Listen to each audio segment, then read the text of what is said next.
Hi, Martin. I'm really sorry to interrupt you, but we can't hear you. Are you maybe on mute? Yeah.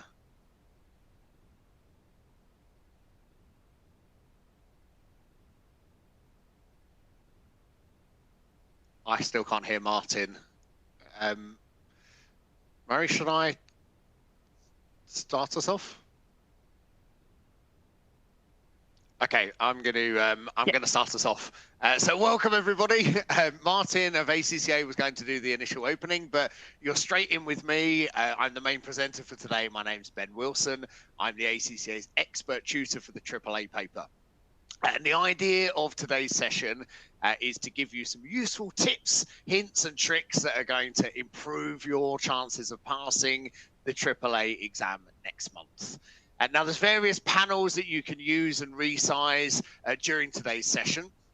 You'll see the main presentation screen is the slides I'm going to be talking through, but you'll also be able to find a Q&A panel.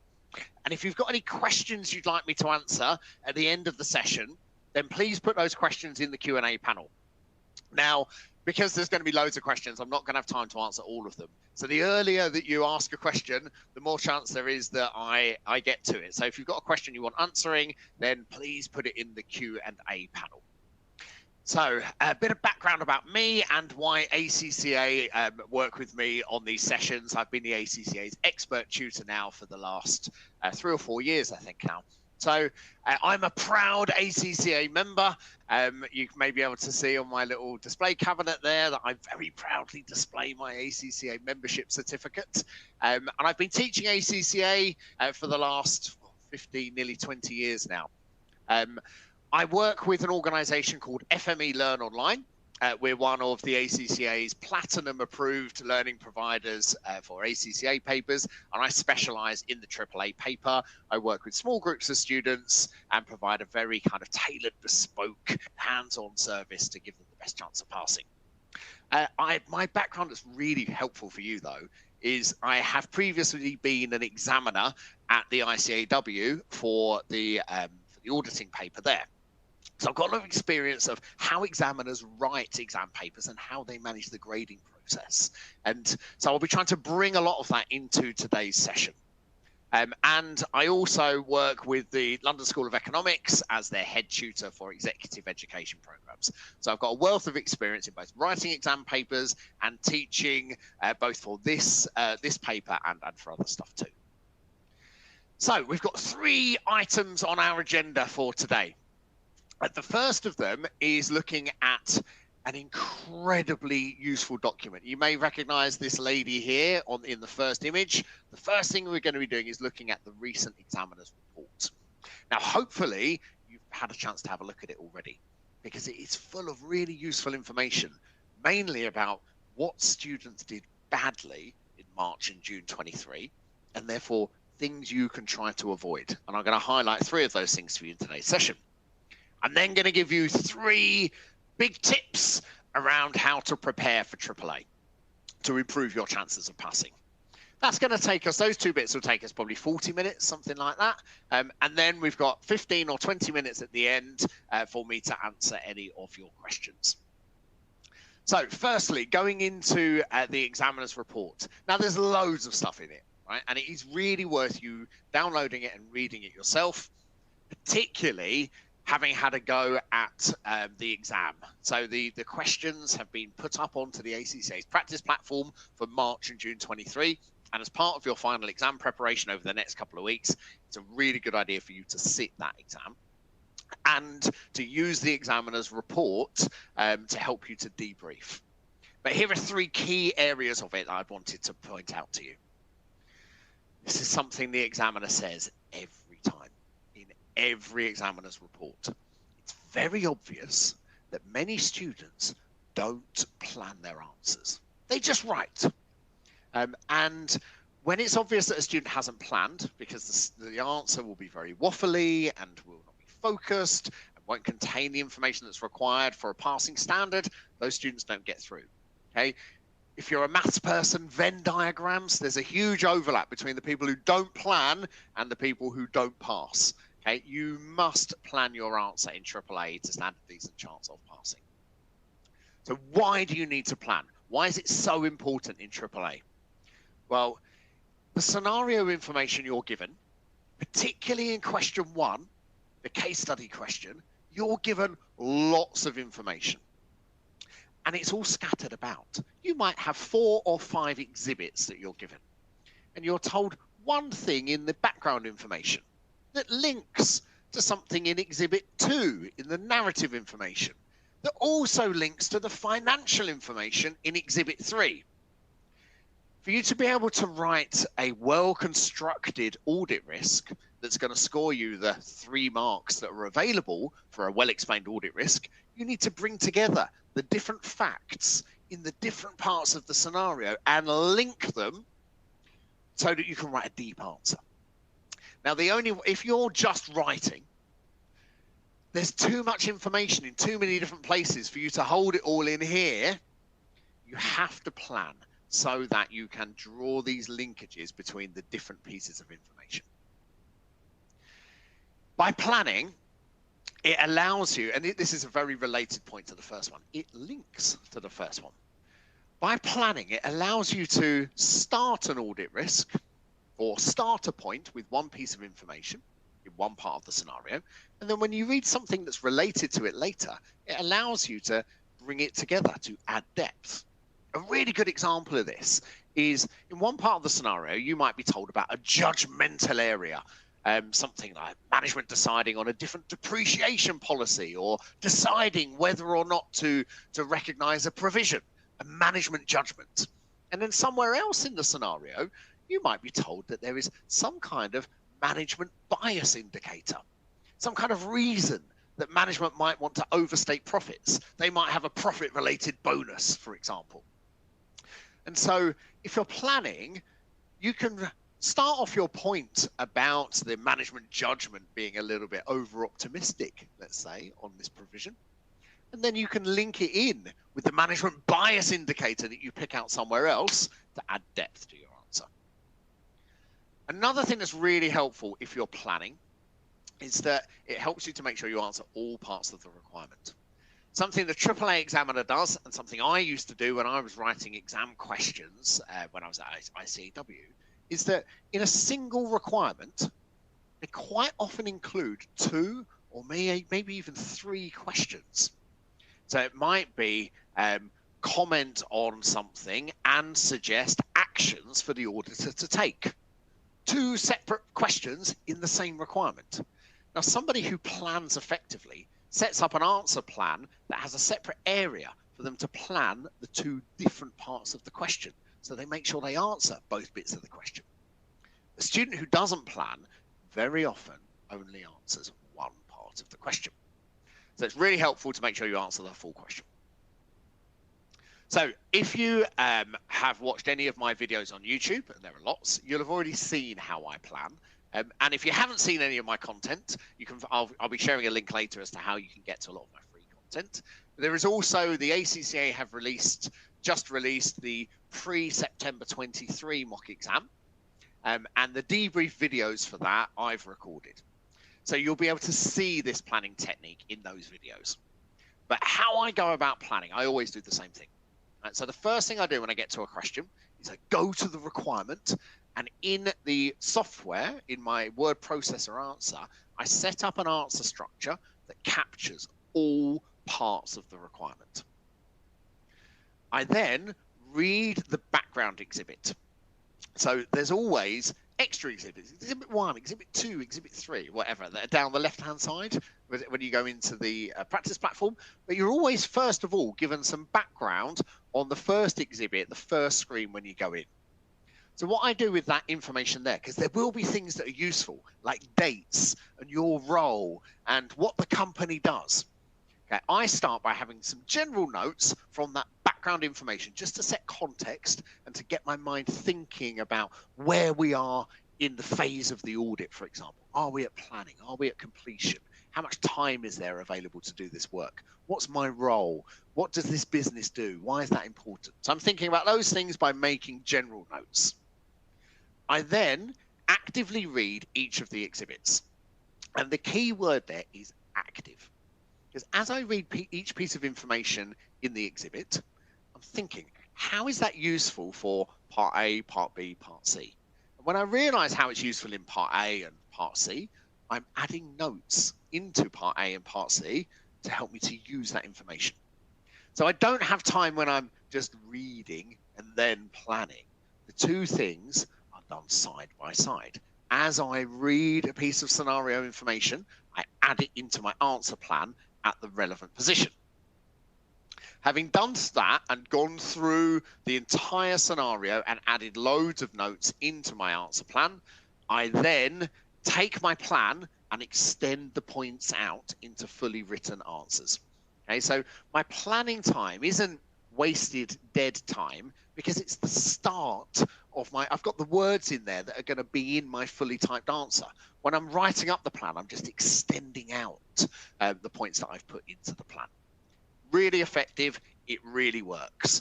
And if you can practice doing it as much as possible over the next few weeks before the exam, when you get into the exam, you'll be like a well-oiled machine. You'll know how to follow this approach, and it really, really works. Okay, second key point out of the examiner's report is the examiner, they hate rote learning. Right? That is their nemesis.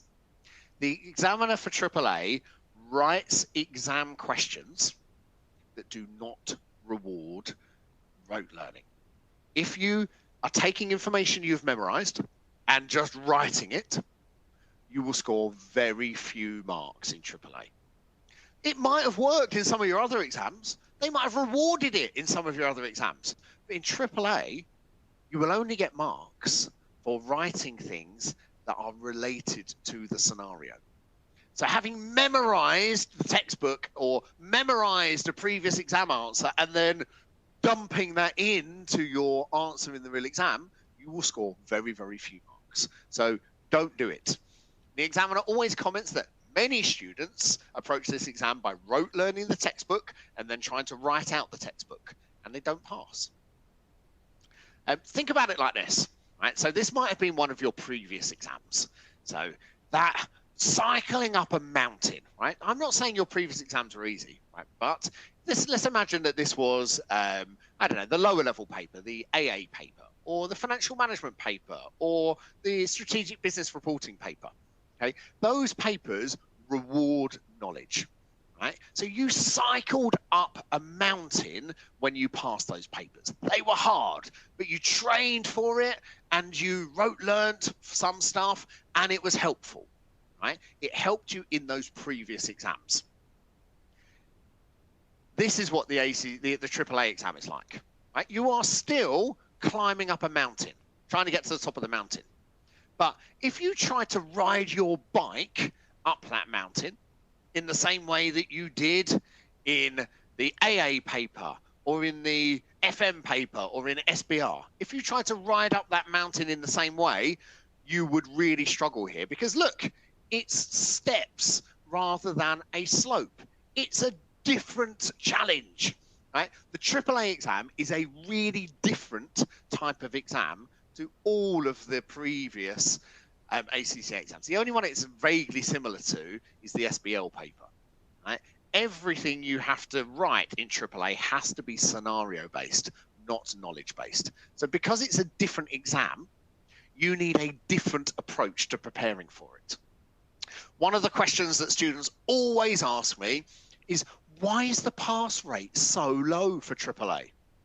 And one of the main reasons that the pass rate is so low, it's always the lowest, right? It's generally 32 to 34%, always the worst pass rate of any of the papers.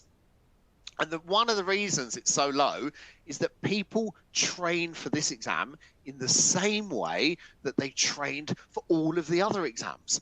But the problem is all those other exams reward knowledge, and AAA doesn't reward knowledge. So if you approach this exam as a knowledge exercise, you won't pass. So how do you develop your exam technique skills? How do you develop your application skills? Right? You do it by practicing questions. And that should be the massive focus of your studies from here. And when I say practicing questions, I don't mean having a look at the question, then reading the answer, and then memorizing the answer, because that doesn't work. What you have to do is actually problem solve, actually do the question, practice it as an exercise in developing your technique, coming up with points that are related to the scenario, rather than focusing on it being a memorizing exercise. Okay, and the third thing that stands out from the examiner's report is you do need some financial reporting knowledge. Now, there was a change in the AAA examining team year and a half ago or so, and there has been a change in style of the exam. Right? They are testing financial reporting much more now than they were. So if you look at some of the older questions that are in the, one of the official exam kits, you will find there's not that much that focuses heavily on financial reporting. But if you look at the recent past exam papers, the topics that have come up, then there is a lot more financial reporting. So your financial reporting knowledge, right? So my advice for you on how you approach this element. Every SBR accounting standard is examinable, right? So you need knowledge of all of the accounting standards. And in the exam, it isn't like they always just test the same ones. Right? So in recent exams, they've tested leases, they've tested pensions, they've tested grants, they've tested provisions, they've tested research and development, they've tested inventory. Right? It's a really broad range of accounting standards that have been tested. So, but you don't get tested on the micro detail of it, right? So this is not the SBR exam, right? So you're not expected to know every single micro detail of every single accounting standard. Right? You need a broad, high-level knowledge of all of the accounting standards, so that if something comes up on yours, like how to account for foreign exchange, or inventory, or leases, or pensions, or all these other things that have come up recently, then you know enough about the accounting standard that you can use the information in the scenario to explain why they've accounted for something incorrectly. Because that's how SBR gets tested, or how the financial reporting gets tested in AAA. Management will be doing something wrong, and your job as the auditor in an audit risk question is to explain why their accounting treatment is incorrect by referring, and for you to be able to say why what they're doing is wrong, you need to know what the correct accounting treatment is. I would typically now 10 marks, maybe even 15 marks in the AAA exam rely on your knowledge of SBR. That doesn't mean you're going to get 15 marks for quoting accounting standards. No. What it means is that there are 10 or 15 marks that are available for you explaining why they've accounted for something incorrectly using the scenario information. Different skill to just memorizing the accounting standard. That is not what they're rewarding. They're rewarding you applying it to the question. Okay, so that was my review of the examiner's report, and there's loads more stuff in it. Okay, so it's really worth you reading it yourself and making your own notes. Now, 3 tips for you around preparing for the AAA exam. Some of these are small, some of these are bigger. So my first one is, what order do you do the questions in? Now, actually, let's find the chat. So if you go into the attendee chat, if you can tell me, if you can find the attendee chat, just type a number. Which question do you do first? So type 1, 2, or 3 in the attendee chat. So if you can let me know what order you do the questions in. So which one do you start with? Is it 1? Is it 2? Is it 3? And if you find the attendee chat, you should be able to tell me. Cash has found the attendee chat. So has Monica, so has Zara, so has McGarvey. So is Sarah, Mohammed, Rosaline, Anne-Marie, Mohammed, Zain, welcome. Aishan, welcome. Adam, I like what you're saying. Oh, Daniela. It's almost like you know me already. Daniela's one of my students. Okay, lots of you are saying question 1. Lots of people. And I can understand why you would do question 1 first. Question 1 is the first one that appears. Question 1 is 50 marks, right? It's question 1 because you're supposed to do it first, right? Okay. If you do question 1 first of all, you are falling into the examiner's most obvious trick. Okay. Question 1 is massive. massive. Question 1 has by far the most scenario information for you to digest, the most requirements. Okay, it's the most detailed question.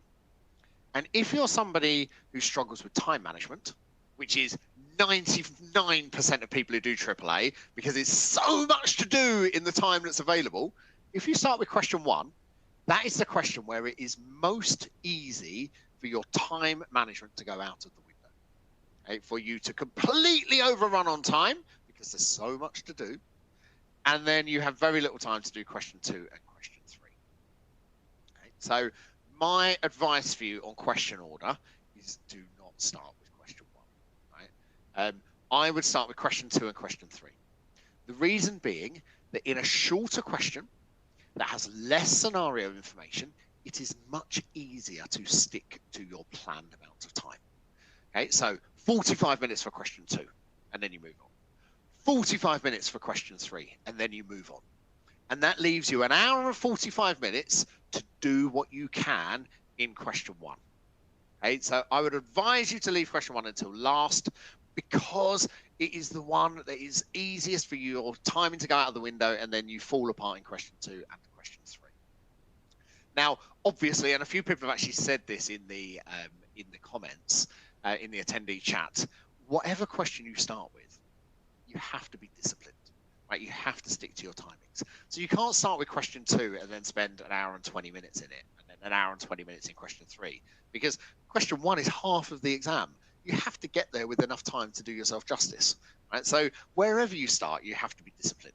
But it is easier to be disciplined in question 2 and question 3 than it is in question 1. And when you do get to question 1, you'll find that time is short. But you'll probably find in question 1 that part A and part B will be business risks and risks of material misstatement, or part A will be audit risk or ROMs. It will start with part A and B will be big on risk. And then part C will be procedures about something. And part D will be ethics from Exhibit 4. There is no problem with going to part C and suggesting the procedures, and then part D and doing the ethics bit that we just based on one exhibit, and then spending the balance of your time on the very time-consuming risk part.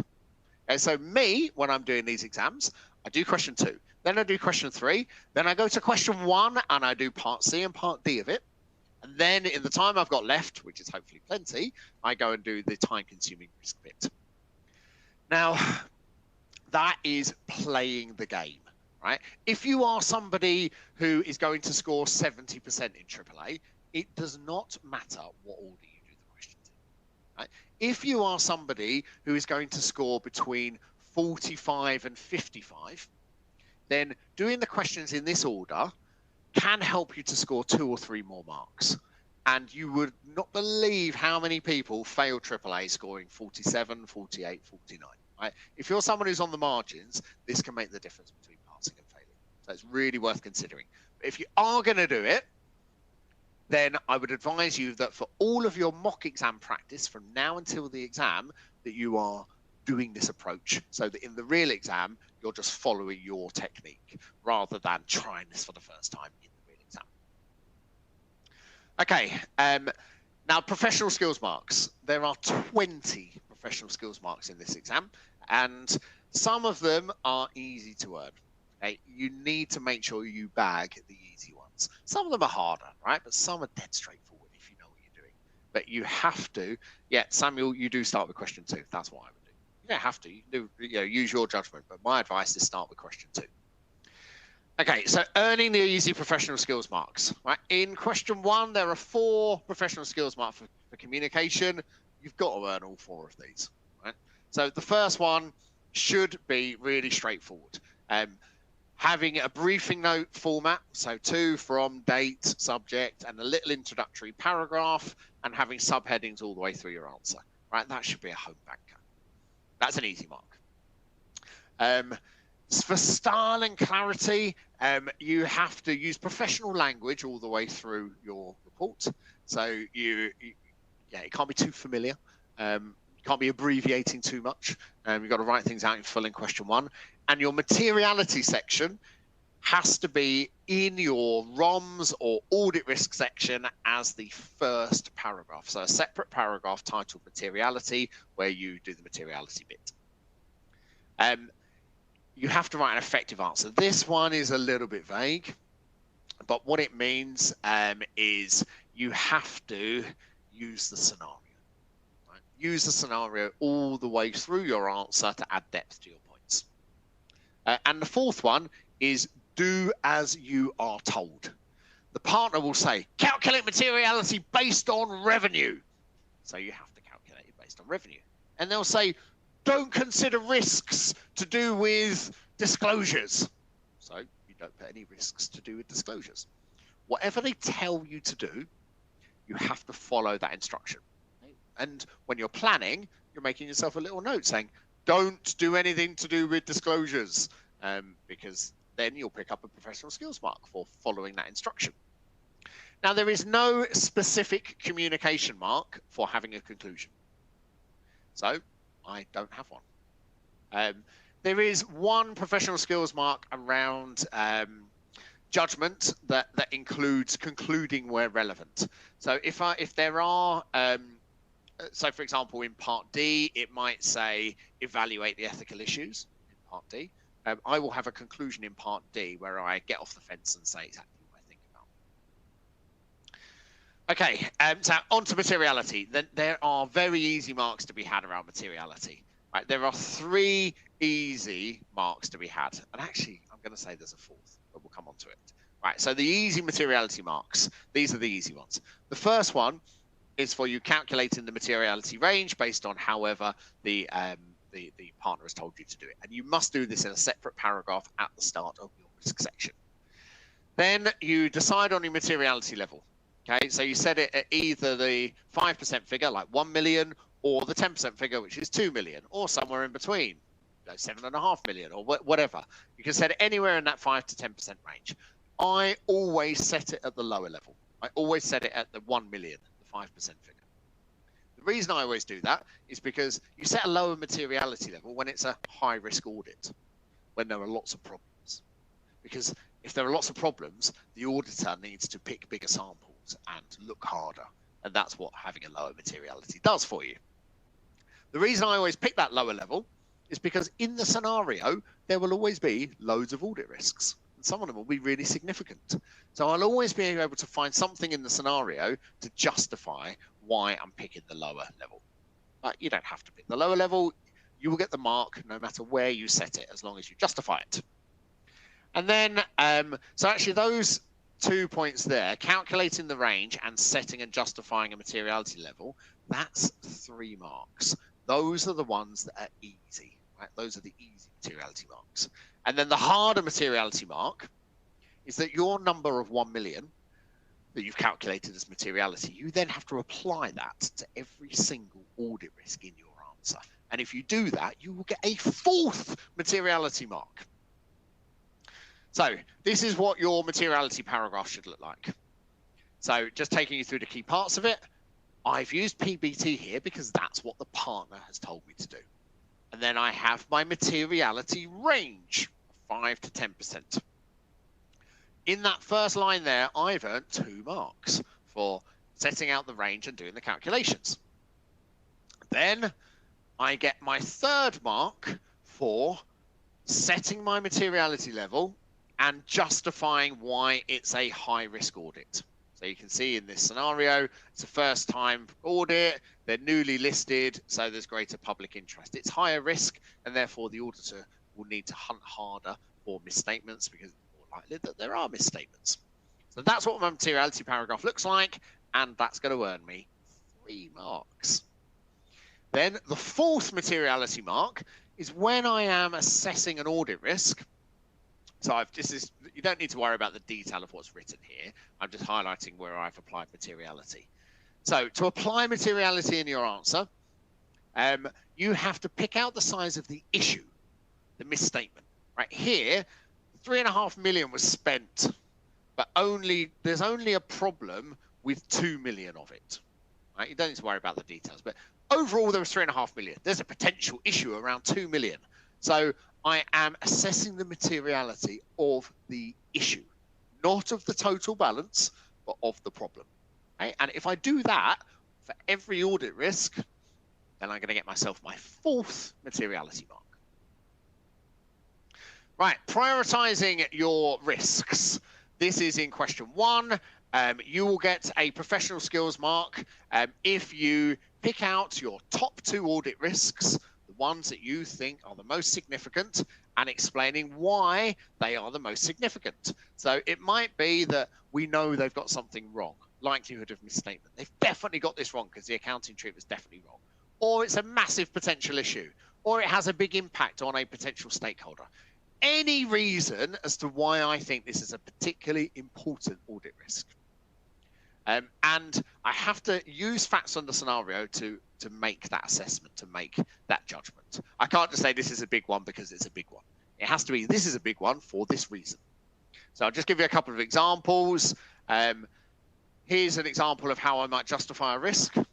So this one is hugely material, and it's a known error. So I've said it's been prioritized. This one's been prioritized because it's highly material and it impacts a key stakeholder group. As long as it is something from the scenario that explains why it's a particularly important or significant audit risk, then you will get that prioritization mark. But you have to do it for your top 2 risks. Now, somebody asked earlier, do I need a conclusion? You can do this in a conclusion to question 1, your risk part A or part B or whatever it is. You can have this in a conclusion. The biggest 2 of these risks were this one and this one for these reasons. Or you can do it in the body of your report, where you say this risk was my most important one because of this. And then the second one, this was my second most important risk because of this. I do it in the body of my report rather than having a conclusion. But either way is fine. Okay. 3rd tip for you is there are often easy marks for concluding in AAA, and very often students don't earn them. Okay? If the verb is discuss or evaluate, then that is the examiner's way of saying, I'm going to give you a mark here if you have a clear conclusion. Now, this applies all the way through the exam, except for in question 1 in the risk part, because in the risk part, the concluding mark is for your prioritization of your risks. Okay, so you don't need a separate conclusion there. But in a discuss or an evaluate question, if you have a clear conclusion, you'll get a mark for it. So for it to be a clear conclusion, I have picked this picture specifically. Look at this person. This person is not going to earn their conclusion marks because they are sat on the fence. Okay, to earn your conclusion marks, you have to be really clear. Right? It has to be a very clear conclusion. It can't be some waffly, I'm not really telling you what I think. You have to say exactly what you think, be definitive. So the question for this one might be, evaluate whether this client should be accepted, or evaluate the matters that should be considered when accepting a new client. And I'm getting off the fence by saying, yes, take on the client, accept the engagement. Okay, my conclusion is super clear. Or another one, evaluate the quality of the audit work. Right? Quality management question. I'm getting off the fence. This audit was rubbish. And the audit's been poorly performed. I have to do some stuff before we sign the audit report. But my conclusion is super clear. It's saying yes or no. It's saying good or bad. Right? It isn't just a restatement of my analysis. Right? I'm getting off the fence. Okay, everybody loves free stuff, right? And I make a lot of free stuff available. So if you scan that QR code or go to that link, you'll get to all of my free stuff. Some amazing free stuff from ACCA is this pre-September 23 mock exam. These are good questions. They are the examiner's latest style, and there are so you can access those questions already on the practice platform. And I would recommend that you do this as a mock exam to time, maybe this weekend or next weekend, certainly as part of your final exam preparation. And there are awesome debrief videos for these. I know that they're awesome because I did them. And I'm very arrogant. I've being slightly tongue-in-cheek, but they're very useful and they are stuffed full of exam technique advice. So the best way for you to do this is to do the exam paper and then use the debrief videos to help you to identify where you could have improved. And as you are watching the debrief video, really good idea to have one of these in your hand and have a bit of this to hand so that you can be making notes on how to improve your technique as you are watching the video. So more free stuff for me. I have a podcast with about something like 25 back editions now. And what I do is I take recent events from the world news and relate them to the AAA syllabus and the AAA exam. So it's a really good revision tool. I get loads of comments from students that they found it very helpful for their exam preparation because it's bringing AAA to life, real world context. And that ability to take the technical knowledge of AAA and apply it is something that's really important in this exam. So the podcast will help you to do that. On my YouTube channel, I've got a sample of free videos from my course, and a lot of those, I'm giving away good free content there. So I get lots of comments that students find it helpful for their chances of passing. And if you follow me on LinkedIn, I share study tips on there. Okay, the Study Hub, another amazing free resource. This is new and it's great. So the Study Hub has got a load of study text on it. Okay, so there's content for you, quizzes and flashcards, and practice and revision resources. It's really for you at this stage of your exam preparation for AAA. It's really the quizzes and flashcards and the practice and revision questions. The mock Leonard is accessed on the ACCA's practice platform. So we're going to have a nice little video here showing us a bit of stuff about the Study Hub.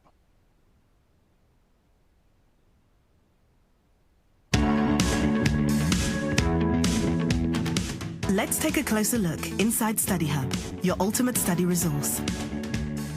It's a digital hub. Study Hub gives you online access to study materials from ACCA. It works like an ebook with added interactivity. It's a knowledge hub. Study chapters help to increase your understanding.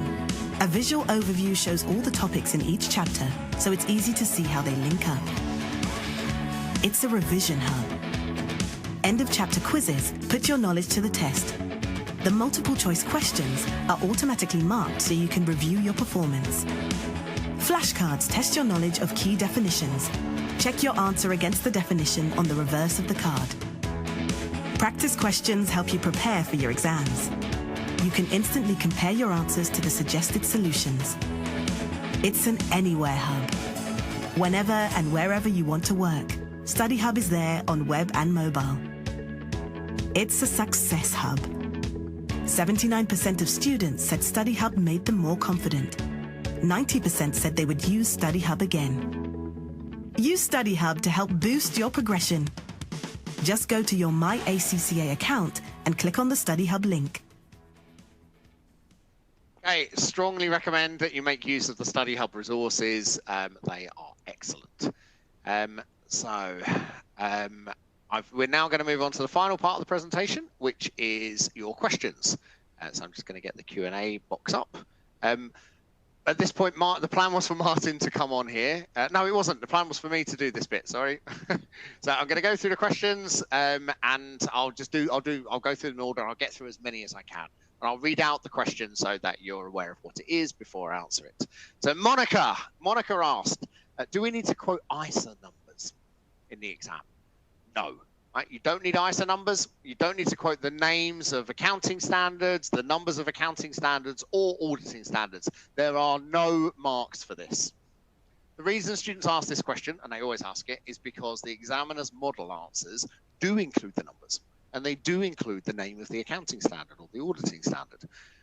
That's because the examiner's answers are there as a kind of reference study tool, right? But in your exam, you don't get any marks for doing it, so don't do it. Ali has asked, I'm struggling in procedures questions. Any tips to tackle audit procedures questions? Well, in an audit procedures question, you have to start with a fact from the scenario, always a fact from the scenario that you're trying to verify, and then suggesting a document that will help you to verify it, and then explain how the audit test works to use that document to verify the fact. Okay, so it might be they spent 50 million on a machine. Okay, so 50 million is the fact. The document you would need is the bank statements. And the explanation is you'll be confirming the accuracy of the 50 million and the date that the machine was purchased. Ali, on procedures, I did a tricky topic tutorial for ACCA on audit procedures, which you can access. It's where the ACCA's technical articles are for AAA.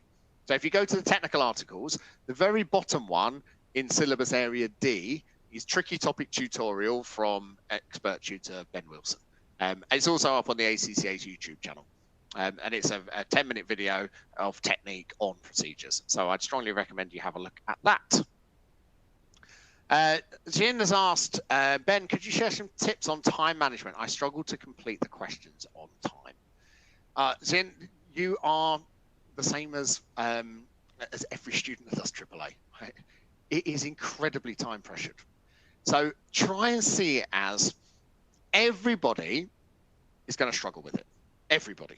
Right? It is impossible for you to do everything that you want to do in the time available. It's not possible. And actually, the better you get at AAA questions, the more depth you'll be adding to your points. And therefore, the longer you take. Right? As you get better at AAA questions, it becomes more time pressured, not less time pressured. So I've got 2 tips for you. My first tip is you have to control yourself, right? You can't do everything that you want to.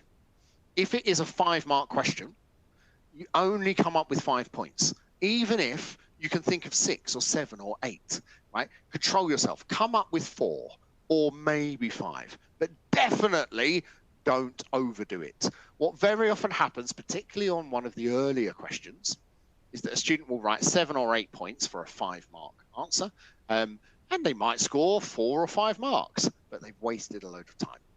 So first thing is control yourself right from the start. My second tip for you with time management is you've got to be, as you are doing the question, you've got to be constant, every few minutes, you've got to be looking back at the time, right? And realizing that you're overrunning.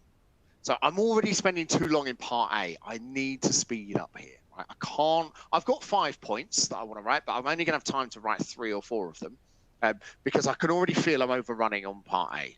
So I'm looking at that 45 minutes that I've got for question 2. And as I'm planning and writing my answer, I'm assessing where I am, right? So that I'm getting, I'm able to adjust. You're better to write a little bit less in each part and get through it on time than you are to overdo it in one part and run out of time elsewhere. I said I was only going to give you 2 tips, but I'm going to give you a 3rd one, bonus extra one for free. And that 3rd tip is you've got to get used to time pressure. Okay, that time pressure is an uncomfortable feeling in your stomach. Okay, it's horrible. Right? But if you're only experiencing that uncomfortable feeling in the exam because you haven't really experienced it in your question practice, then that uncomfortable feeling can make you fall apart. If, on the other hand, every question that you have practiced, you have done to time, you are getting used to that uncomfortable feeling and you're developing strategies to manage your time more effectively. So every question from now on, do it against the clock. Okay, Lisa P has asked, will the recently released sustainability standards be important for the AAA exam? Lisa, they set the AAA syllabus quite a long way in advance. Right, so the syllabus that you're sitting for the September 23 exam through to the June 24 exam, that syllabus was set in January of 2023. So anything that's happened after that isn't examinable. Now, the examinable statement standards for quality management are ISQM1 and ISQM2. And those are, there are technical articles for those up on the ACCA's website. And I've recorded a podcast particularly on those two standards. So if you listen to my podcast, read those technical articles, you'll know all that you need to know. Jin, you got in with a few, didn't you? Well, how much time should you spend on planning? For me, in a 45-minute question, I spend about 20 to 25 minutes planning. About half my time is planning. But because my plan is quite detailed, quite a lot of depth in it, it doesn't then take me very long to expand it out into a full written answer. So I spent up to half my time planning. Darcio has asked, the exam is 3 hours or 3 hours and 15 minutes? It's 3 hours and 15 minutes. The extra 15 minutes is supposed to be for reading. Right? I would not recommend you use it for reading. I would recommend you use the extra 15 minutes in question 1. So you spend 45 minutes in question 2, 45 minutes in question 3, that's an hour and a half. You've now got an hour and 45 minutes to do question 1. Rabia, how many full questions would you recommend doing using this planning technique if we start today? Well, Rabia, every question you do from now on, use that planning technique. As a minimum, what I would expect you to do as your exam prep from here in terms of question practice is there are 3 recent past exam papers that are the examiner's latest style. March, June 23, the December 22, and September 22 exams. All 3 of those are up on the ACCA's practice platform. All 3 of those were written by your current examining team and are the examiner's latest style. Those 3 are fantastic exams for you to do. And the pre-September 23 mock exam that I've been talking about with my debrief videos, that's the 4th one that's really good exam prep. So as a minimum, I would expect you to be doing those 4 exam papers. Any other questions you do is a bonus and would be helpful. If you are doing other questions, pick more recent ones. If you're doing questions from 2012, 2014, they're not written by the current examining team, different syllabus, different style, they're less helpful. Jacqueline has asked, how do you answer a matters to consider question? Well, a matters to consider is one way the examiner makes this such a scenario-based exam. A matters to consider question means go into the scenario and find things that are important, things that should be taken into account when making this decision or whatever it is. Okay, so when it's matters to consider, I go into the scenario. So if it's, let's say it's 6 marks, I go into the scenario and I find 6 things that I'd want to take into account, and then I'm explaining them out. Okay, Khadija has asked, will marks not be rewarded if we omit the specific? No. So Khadija has asked something again, same sort of question about accounting standards, right? You don't need to name or number the accounting standards in your answer. Patricia, should you do your calculations in the spreadsheet? That's a really good question. Right, the spreadsheet can help you to save a bit of time with doing calculations. But, and it is a big but, you only score marks for your calculations in AAA if the calculation makes it into your answer, your written answer, and you discuss it. So I don't do my calculations in the spreadsheet. I do my calculations direct. I mean, I use one of these, and I do my calculation directly into my word processor. I don't really use the spreadsheet. I know you can save time by doing lots of calculations, percentage changes in the spreadsheet, right? But you won't earn any marks for them unless you use the number. So my approach with calculations for things like analytical procedures or trying to use the numbers is that I come up with my point, right? So maybe it's about an audit risk to do with revenue. Right, so I've got my risk around revenue recognition. Maybe they're, recognizing revenue too early. There's some sort of cutoff issue. So I've got my audit risk around revenue. And then I go, oh, I know that I was given revenue numbers in the financial statement extract. So I know I've got a risk about revenue. Now I can add a bit of depth by adding a number to support it. So I might go and do the percentage change in revenue. Okay? And my little percentage change in revenue will then come into my answer. But notice the order of events. I came up with the point, first of all, and then I went and found a number to support it. Okay, that's the most efficient way to do it. If you do it the other way around and you do loads of number crunching, first of all, and try to find problems in the numbers, it's really inefficient because a lot of the numbers, there won't be anything interesting to say about them. Okay, so it's much more efficient to come up with the idea and then go and find a number to support it. Okay. Khaloud has asked, does the examiner always provide a benchmark for materiality? Now, in question 1, they always give you a benchmark. Right? They will always say use total assets, or use revenue, or use PBT. Right? They will tell you it in question 1. In question 2 and in question 3, they don't always tell you the benchmark to use. In question 2 and in question 3, sometimes they give you the materiality level. They say materiality has been calculated to be $2.5 million. Right? And so you just use that in your answer. Or they don't mention materiality, but they tell you revenue, total assets, and PBT for the company in the little bit of background information. And that's the examiner's way of saying you've got to use the most relevant one for each issue. So the most relevant benchmark for each issue. If the issue is affecting just the statement of financial position, so it's an issue just affecting assets and liabilities and nothing else, then use total assets. If the issue impacts the statement of profit and loss, then I use PBT. I only use revenue as a last resort. Right? If, say, PBT is 0, right? So I can't use PBT at all. Then I would use revenue for any SPL items. Or I might pick, if there's an issue that's just affecting sales, I might use revenue as the benchmark for that. Okay, Michelle has asked, should I start with the study text? Should I learn the study text and then practice questions? Or should I practice questions and then go back and look at my notes where I need to? Right? I think you know what I'm going to say, Michelle. The most efficient way to prepare for this exam, by far, that is going to focus on the skills that you need to pass, is to do questions. Right? So start with the question, do the question, and then if there's an area in it that you're not sure on, go and read up on it. Okay?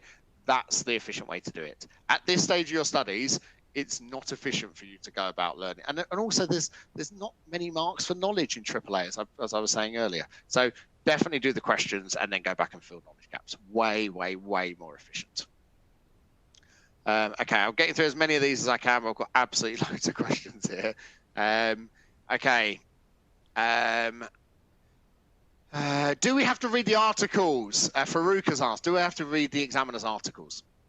They're there for background context. Okay, the examiner's articles in some of the other exams are business critical and you need to memorize them. In AAA, they're just there for context.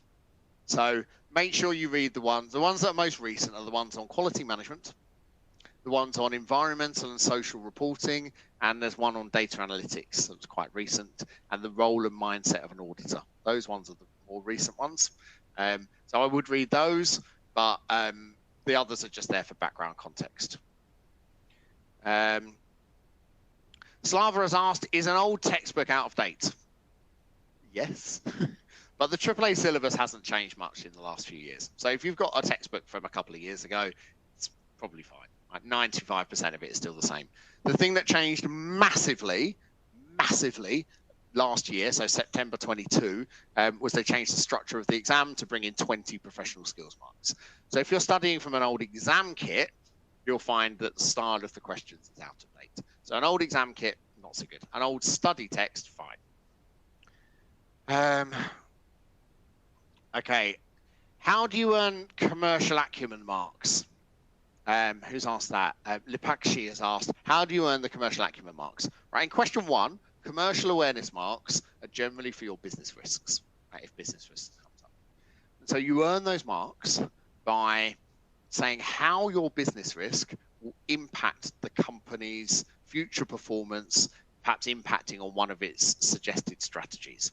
So if they tell you the company wants to expand overseas, expand internationally, and in one of your business risks, you say this might have an impact on our ability to expand overseas, that would get you a commercial awareness mark. So linking it back to one of the company's strategies in a business risk. In other questions, like question 2 and question 3, the commerciality mark is very often for recognizing that audit is a business. So talking about things like, if we're taking on a new engagement, talking about the size of the fee needs to reflect the risk of the work and the amount of work that's required. That very often has a commercial mark. Or if you talk about things like, there's a third party going to be relying on this information and we owe them a duty of care, the auditor might be sued Yeah, the auditor might be sued is often something that earns you a commercial awareness mark.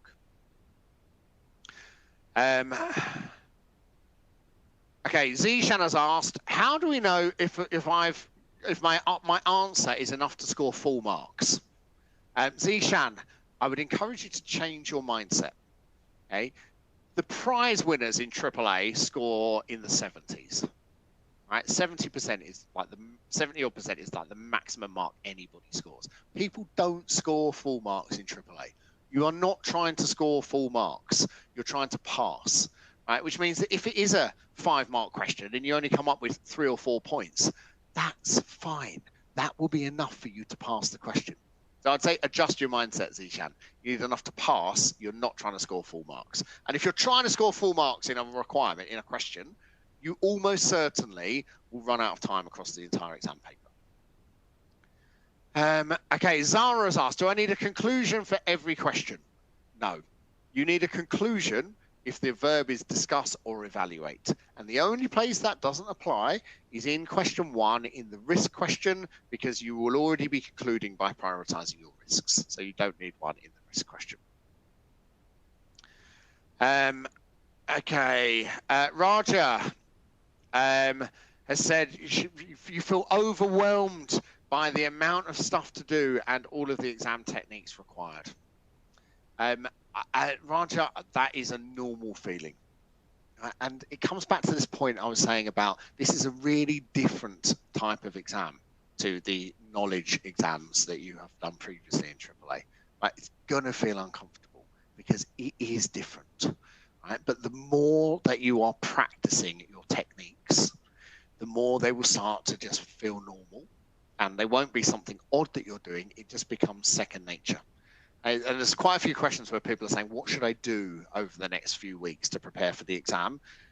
The massive focus needs to be on question practice rather than on learning your notes. Okay, I think we've got 3 minutes left, so I've got time for perhaps one more question. I'm just gonna skim down and see if there's a really good.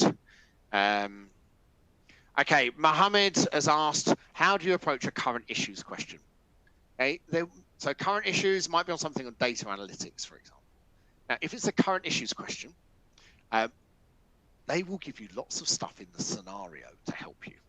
Okay, so your job in a current issues scenario is find things in the scenario that will help you to answer the question. Now that applies for current issues, that also applies for just about everything else in AAA. So my advice would be, if it is a current issues question and you don't really know how to answer it, go into the scenario to find things to help you. Martin has appeared back on screen, so I think we're just about out of time for questions. Hopefully you found that helpful. I'm sorry I didn't manage to get through all of them. There were so many. Martin, is everything working now? No. It doesn't seem to be working.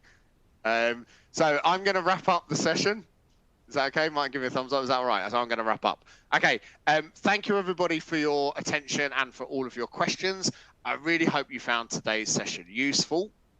My closing thoughts for you, and this is going to echo what I've been saying throughout today's session.